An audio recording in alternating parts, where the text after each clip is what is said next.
What's up, guys? It's your boy King Scourge here, and tonight we're going to be doing another deck profile that I've been working on for a while. This deck is okay. Unfortunately, they don't do much. I have a better build later on, but this is going to be my take of the Charmers, the Familiar Possessed. Because no one really plays the Charmers anymore. And this is using kind of the stuff that I got from the structure decks, plus adding in a couple other cards. Like I said, this is kind of a fun build that's been working for me. You can adjust the ratios however you please.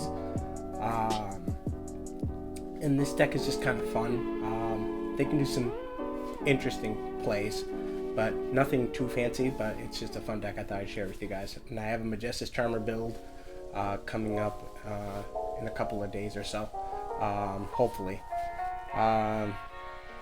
Couple of things first. I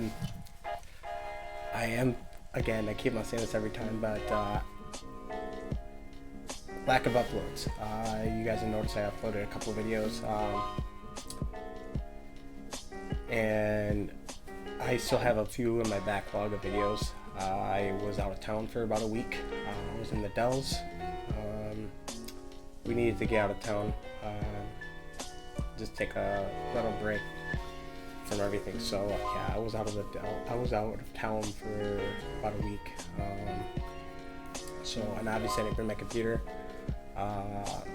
so I couldn't really make any videos then. So. But yes, I have been buying more cards lately, and I do have a bunch of whole deck profiles for you guys. But I've still been kind of working on things like that. So, but yeah, right now that's enough talking for me. Why don't we just get straight into the deck profile, guys? Okay, so this deck is basically revolved around summoning the Familiar Possessed. We don't play the Charmers, which all the Charmers are based off of different attributes and stuff, and they gain power based on their attributes and all that kind of fun jazz. And then they have their pets, which do things, and like the wind one spins back cards, the blue on the field, the blue one, the water one spins back cards in the hand, the Earth, which is arguably the best one, summons one from the graveyard, and they just do plays. And all the Familiar Possessed have the ability that they can be special summoned from the deck by sending a Spellcaster and a Charmer. But we just play the Familiar Possessed. We don't play the Charmers because they're all bad. We just play and all they do is just gain piercing. The Familiar Possessed gain piercing if you send the corresponding Charmer, which again we don't play. We just play the Familiar Possessed and use them as level 4s and beat down your opponents that way. And with the new support from the structure deck, they just do things and they get powerful out there one spell, and they can get pretty powerful and stuff.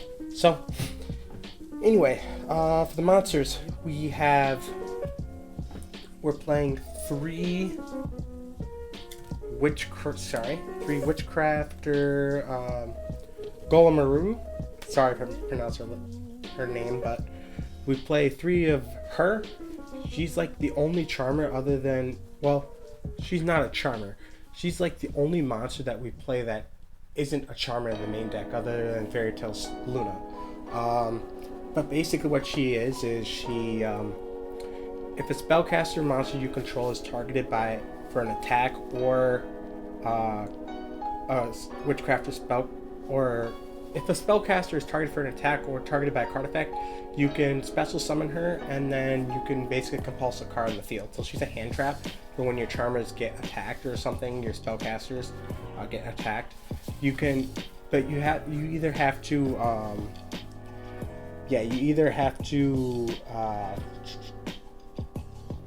target one card your opponent controls or one Witchcraft spell card in your graveyard, special summon it, and then bounce it back. But you just use it for the first effect, where if the spellcaster attacked you, you'd just be like, okay, you can just drop her, and it's a quick effect. So she's kind of a nice hand trap to have.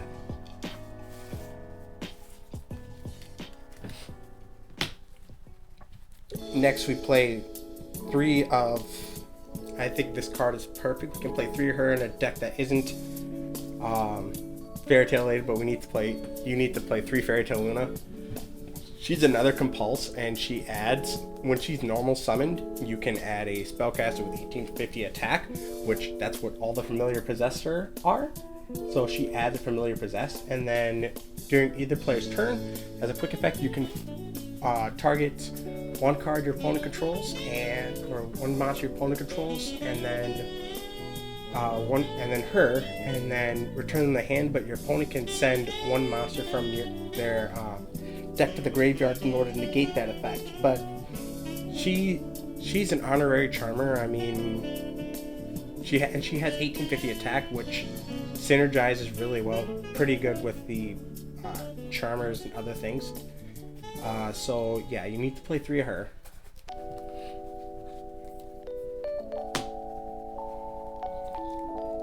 Next, for the charmer slash familiar possess. I'm just gonna say it that way because we don't play the charmers. The charmers are the level 3s.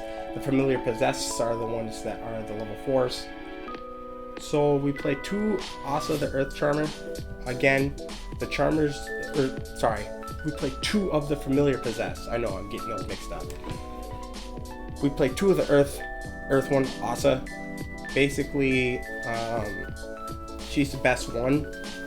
And like I said before, all the familiar possess share the same effects, where you can special summon them by sending 1 face up Earth Charmer, also the Earth Charmer, to the grave, and one spell and 1 face up Earth monster you control to the graveyard. And when she's special summoned by her effect, when they're all special summoned by their effect, they do piercing damage, and you can special summon from the deck too. But again, we're not going to do that because they're level 4. They don't need piercing. All the charmers are going to have 1850 attack. So yeah, we played 2 of her. And you could totally putz around with these ratios. I like this ratio. It's okay. Again, I kind of putz around with the change the ratios up a little bit depending on what I'm feeling. We play 2. I personally play 2 win the familiar possessed, and I'll explain why momentarily. But I play 2 win. Again, same thing. Can special summon from the deck by sending a wind charm. Win the Wind Charmer and 1 Wind face up Wind monster you control to the graveyard. When she's special summoned, you can do piercing damage. When she's special summoned by their own effects. Yeah, most of these charms are pretty self-explanatory. Damn it. Familiar Possessed are pretty self-explanatory, so I'm just going to kind of run through the effects real quick and then just kind of...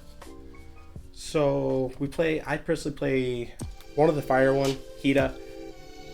Same effect as Wind, except you have to send a fire monster, and 1 Hida, the fire charmer, to the graveyard to special summon from deck. And then I play 1 Uria. Same thing, fire, or send a water and water. Send Uria the water charmer, and a water monster you control the graveyard to summon her, and then she does piercing. But that's it for the familiar possessed. Now we're going to be playing the pet. Now we're going to get into the pet section. Again, because the Earth one is arguably the best one, but I play 2. I kind of try to match up the ratios. We play 2 of the Nefarious Archfiend, Eater of the Nefariousness. Sorry, let me adjust my camera a little bit. Basically, all the pets you can basically summon. The level 4 pet you can summon if you control a spellcaster. You can only control 1 of each. But basically, during your opponent's end phase, if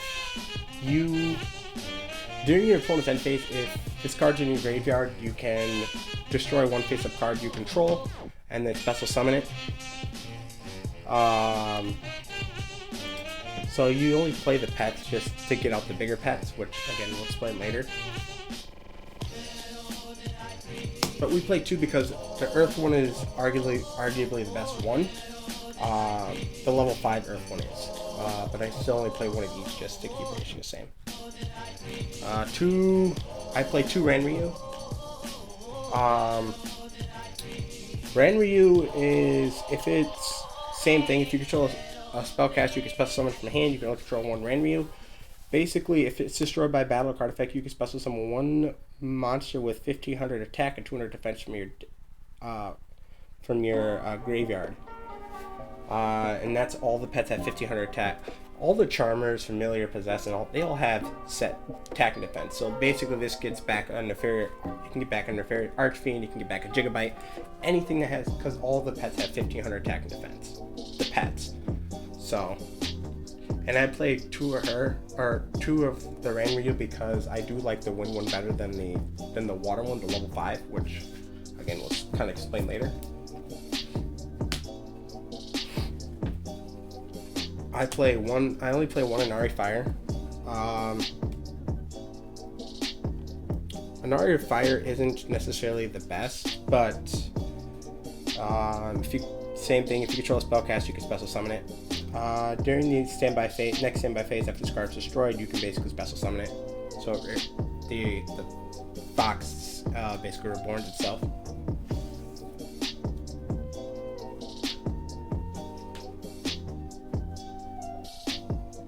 And then lastly, for the pets, I play one Gigabyte. Basically, if it's destroyed by battle or card effect, you can special summon one monster with 1500 attack and defense, or 1500 attack and 200 defense from your deck. Again, you can putz around with the ratios between the Familiar, Possess and the pets, but this is just a ratio I like, and it's been working out okay.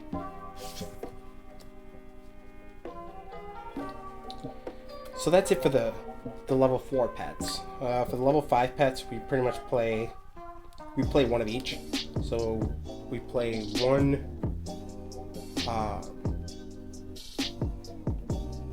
Awakening the Possessed Greater Inari Fire. This is the upgraded pet of the Inari Fire, but you can special summon it from the deck by sending one face-up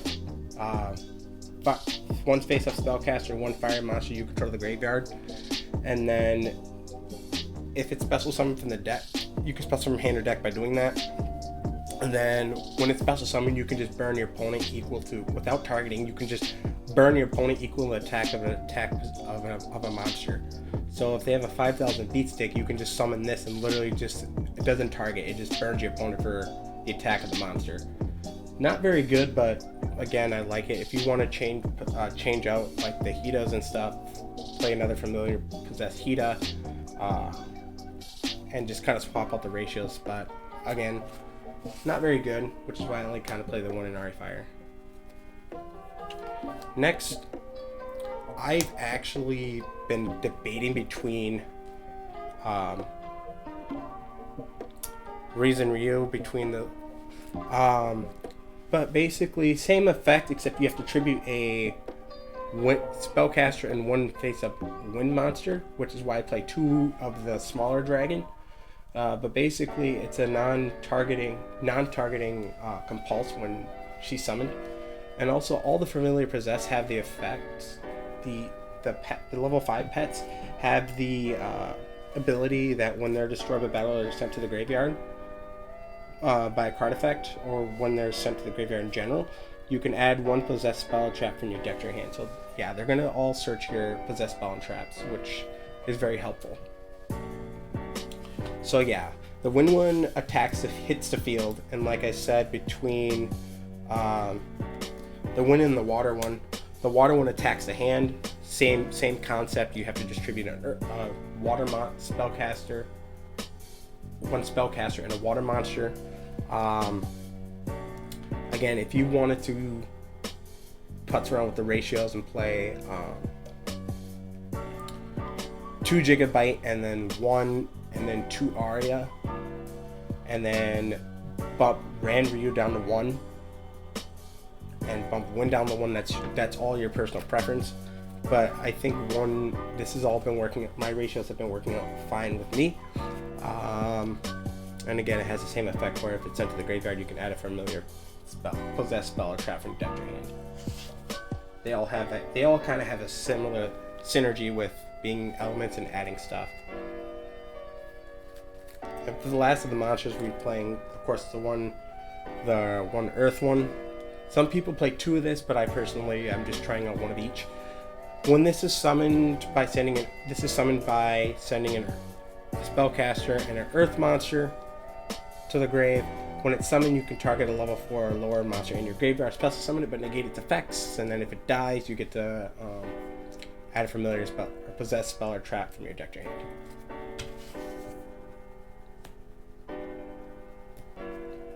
Alright, so that's it for the monsters. For the spells, we play 3 Spirit Charmer. This is like one of the best cards in the deck. You basically get to discard 1 card, take 2 cards from your deck with different names from each other that are Charmer monsters, familiar possessed monsters, or possess spell and traps. Set 1 of them to your field and add the other to your hand, so you can either summon. So yeah, you need to play 3 of this. This searches like your spells and your traps. You just need to play 3 of it. It's really good.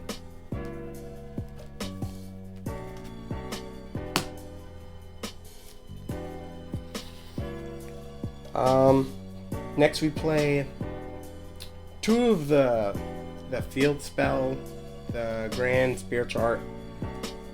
Each turn, basically it negates your opponent's first monster effect that activates while you control a monster with 1850 or 1500 defense. And then you can reveal once during your main phase, once per turn, you can reveal 1 spellcaster in your hand. Basically, you reveal a spellcaster in your hand, search the corresponding pet, add a pet, and then and then you shuffle it back in. It's not very good. I'm considering finding a different field spell and putting this at 1, but you kind of need it. It's okay. I think this field spell could have definitely been better.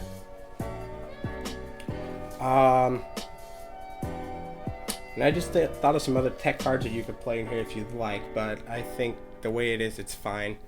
But I'll tell you those tech cards later on. Next, we only play 2 of this.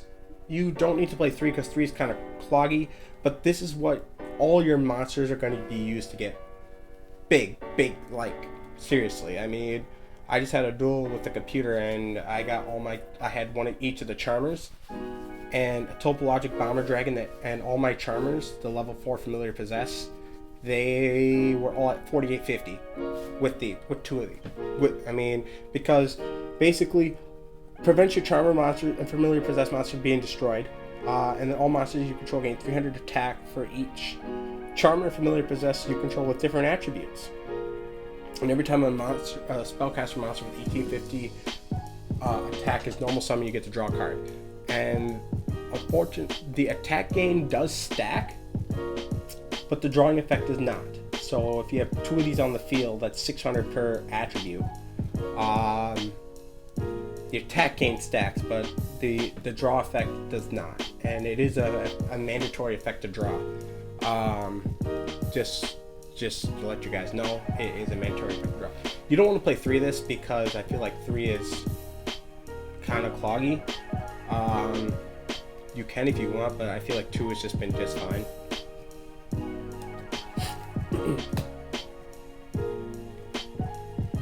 And of course we play for the 1-ofs, we play the 1 Secret Village, shut your opponents down from activating spells.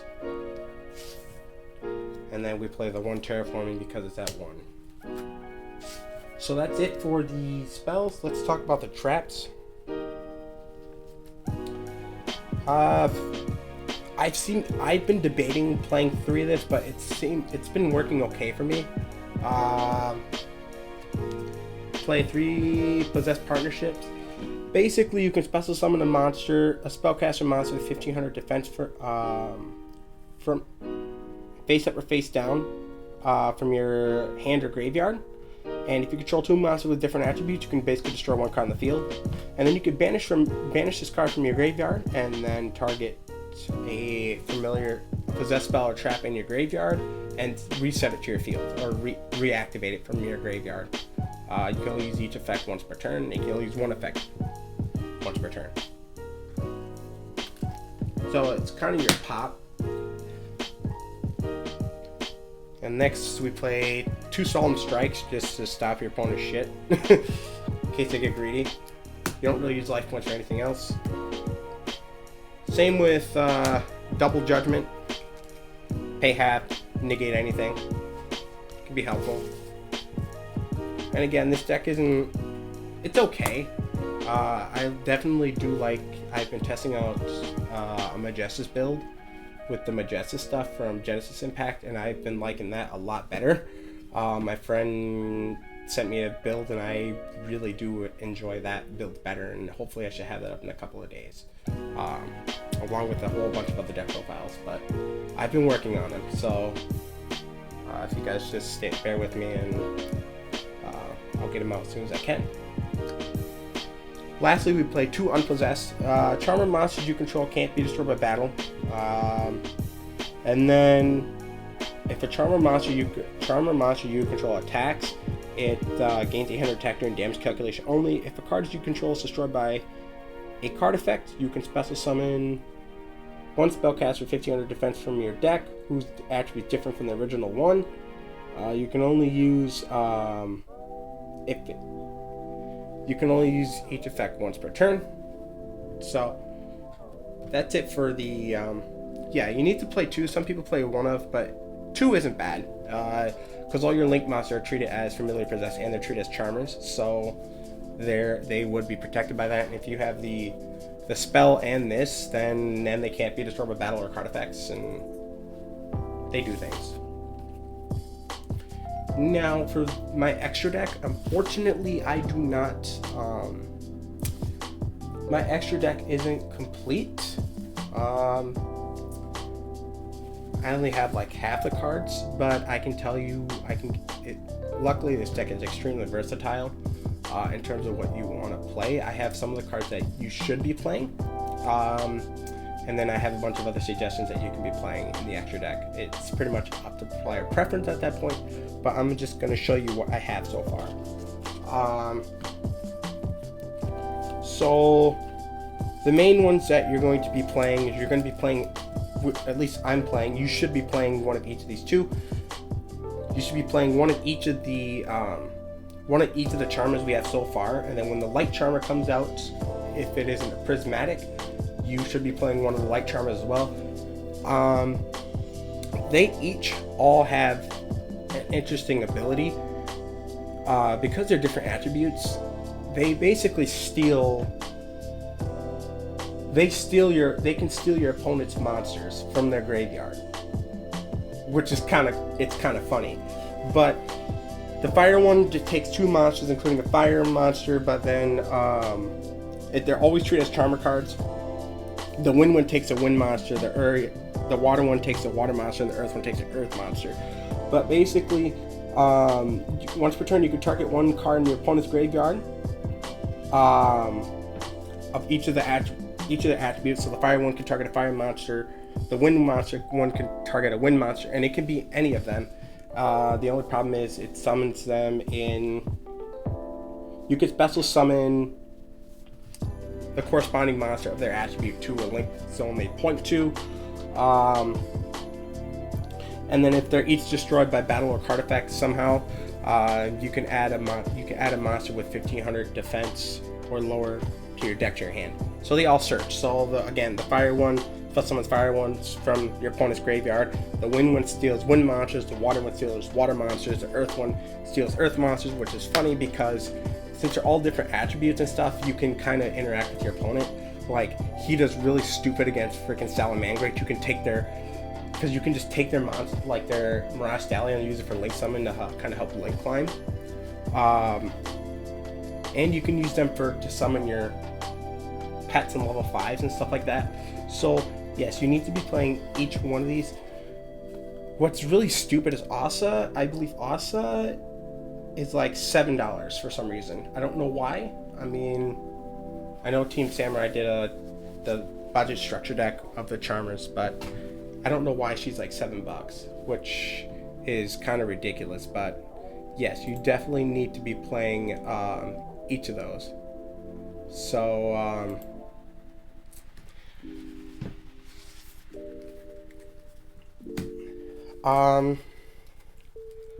next I play one boar load. It steals monsters. This can be, again, anything you really want. You can even have room to play a boral sword if you'd like. I do realize the extra decks that I play for this deck is actually fairly link heavy. It's at least what I've been doing online. It's very link heavy. You don't really play. You don't, especially when you have the Charmer Majestus build, which I'll explain later. You don't really have that much room to kind of experiment, but you have just enough to kind of work with it. You really do. You see, with the Majestus, you really do use your extra deck like a lot, and you don't typically summon a lot of them. You use them as equips because the Majestus like equip stuff in their extra deck and stuff, and do all that kind of fun stuff. Again, I will show you that build hopefully in a couple days. Maybe I might have that tonight. We'll see. But don't count on it though. I've been kind of busy. But yes, play one boar load for sure.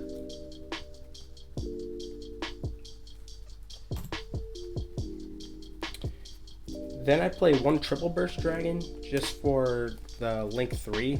There unfortunately aren't too many good Link 3s out there. Yes, if you have a Selene, play it because Selene is absolutely nuts in any spellcaster deck. But yes, if you have a Selene, definitely play it. But I play triple burst for the extra Link 3 and for the extra negate, and the fact that it can revive one of your Charmer Mod Link 2s or later on if you need it. And I try to keep the corresponding attributes together. I try to keep. What I'm trying to do with this deck is I'm trying to keep the attributes and stuff corresponding to each other. So all the rank 4s that I play, since we have water, earth, fire, and light, and wind, I try to keep the XYs, but this is what I've came up with so far. Abyss Dweller for the water one, shuts down. It's generic and it can shut down. It shuts down graveyard effects. It's a water one, so it kind of helps. Because then, the more different attributes that you have, the more your continuous spells will power up all your monsters. So that's why I'm trying to kind of keep with the same theme of having different attribute monsters. That way you can power up your monsters instead of just relying on your main deck and stuff. One Trapeze Magician, because we actually have spellcasters that we can go into. And this just negates any damage that you would take that's less than or equal to 2,500. So, yeah, and you can have a monster attack twice and get blown up or whatever you need to. And it's light.